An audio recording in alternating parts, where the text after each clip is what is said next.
And if I had to put anything else out there, I would say there's such thing called ad fatigue, which happens to a lot of people. Many people just get lazy, they leave one ad in there, the ad is doing absolutely amazing.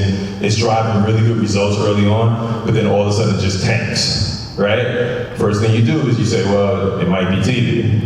It might be Facebook. However, when it's a TV ad, right, when people invest in, this is how familiar people are with TV. Typically when somebody invests in TV and they don't get no sales, they say, I'm doing something wrong, right?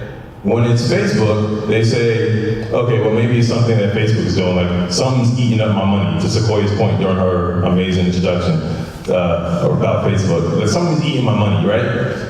That may not be true. There's other things, John mentioned earlier, you have to test everything, right? Testing is extremely important because you might have a video ad that you use from TV. That will not work. You can't just take a TV ad and put it on our platform and say, okay, this is amazing, right? Because it was driving results on TV. The reason why it's not gonna work is because on Facebook's platform, you have to be able to capture a user in about 3 seconds.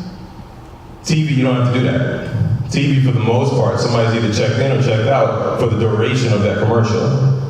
Facebook, you got 3 seconds. You got 3 seconds to show them something, right? To keep them engaged, keep them watching, etc. If you remember earlier, if you do that 3 seconds well, we'll give you a subsidy and you'll actually be paying less money to reach any given audience.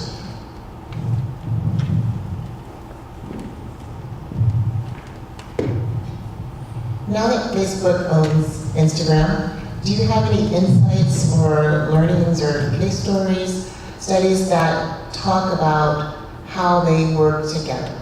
I did an ad as a test, and my goal was to get awareness for my Instagram site, and I did it through a contest, and what my learning was that, I got a lot more folks following me because they wanted this particular giveaway. However, they were not the kind of folks that I wanted over time. They just wanted this item. And then after that, they really weren't engaged or they just kind of checked out. So it doesn't have to be specifically around acquisition, but just any insight or learnings into how those two work together now that you're kind of one. That's a great question. So I think on the individual user side, most of us have Facebook platforms. Some of us have Instagram platforms. We consider those things two different things. For advertisers, they don't. At least they shouldn't. Those things are very much the same. They work the same in our auction, right? So for example, if you do a marketing campaign and you're willing to show people both on Facebook and on Instagram, your actual creatives, then you should literally click on both. Facebook will decide who's likely to convert at what time between the two platforms. Right? So let's just say that you're selling something for a slightly younger audience, right? Maybe Facebook says, well, we're gonna show 90% of the ads since you gave us free will. We'll show 90% on Facebook and 10% on Instagram, right? Let's say you're selling something else, then we will reverse it. We'll find that person who we should be showing the ads to, right? So to answer your question, think of those things as the same.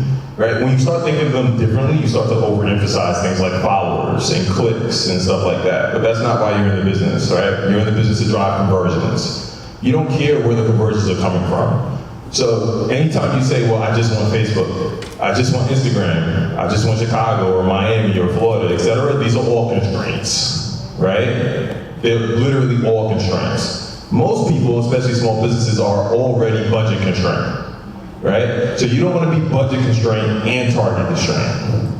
Right? So you want to make sure you're opening that up. There's a whole bunch of examples where people say, well, I'm just going to appeal to people with iOS devices and not Android. It's like, why would you pay more to limit a part of the population? Right? Like, let Facebook decide, okay, who to show your ads to if we're trying to drive revenue for you. Right? There was another question back there somewhere.